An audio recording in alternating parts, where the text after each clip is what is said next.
नमस्कार दोस्तों, आज हम लेकर आए हैं कबीरदास का जीवन परिचय।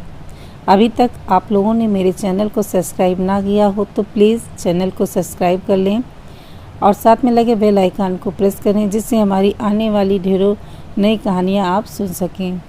कबीरदास का जीवन परिचय। आवाज़ है नीतू श्रीवास्तव का। साहित्य जगत में विशेष स्थान रखने वाले कबीरदास जी के जन्म और जन्म स्थान को लेकर विद्वानों में मतभेद देखने को मिलता है। कुछ विद्वानों का मत है कि उनका जन्म काशी में सन 1398 ईस्वी में तथा कुछ लोगों का मानना है कि उनका जन्म सन 1440 ईस्वी में हुआ है।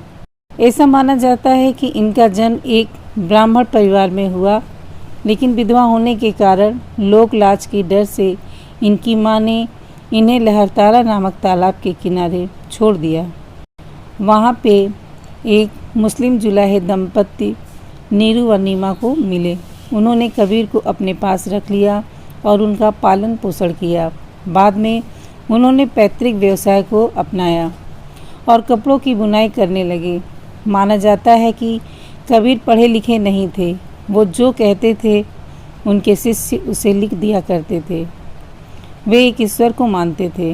अवतार, मूर्तिकला आदि में वे विश्वास नहीं करते थे, इसीलिए उन्हें लोग निर्गुण ब्रह्म के उपासक कहते थे। कहा जाता है कि कबीरदास वाराणसी पंचगंगा घाट की सीढ़ियों पर रामानंद जी की प्रतीक्षा में लेट गए। जब स्वामी रामानंद जी सीढ़ियों से उतर रहे थे तो उनका पैर कबीरदास जी के शरीर पर पड़ा और उनके मुख से राम राम शब्द निकला। उसी राम को दीक्षा मंत्र मानकर कबीरदास ने रामानंद जी को अपना गुरु स्वीकार कर लिया। कबीरदास जी की पत्नी का नाम लुई था, उनके पुत्र का नाम कमाल व उनकी पुत्री का नाम कमाली था। कबीरदास की भाषा पंचमेल खिचड़ी एक सदुक्कड़ी है, क्योंकि उनकी भाषा में हिंदी भाषा की सभी बोलियों के शब्द सम्मिलित हैं, जैसे राजस्थानी, हरियाणवी, पंजाबी, खड़ी बोली, अवधी, ब्रज भाषा के शब्द अधिकतर प्रयोग भी किए गए हैं।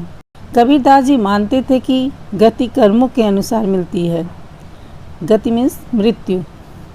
कबीरदास जी मानते थे कि गति कर्मों के अनुसार मिलती है, न कि किसी विशेष स्थान पर मृत्यु के कारण।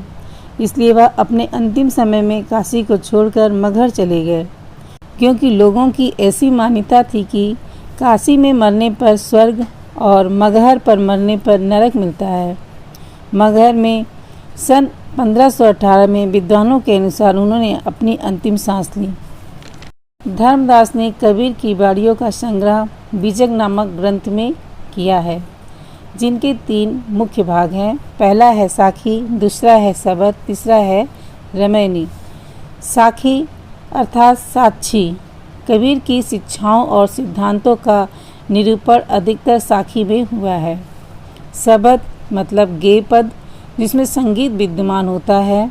इसमें कबीरदास जी की प्रेम और अंतरंग साधना की अभिव्यक्ति हुई है।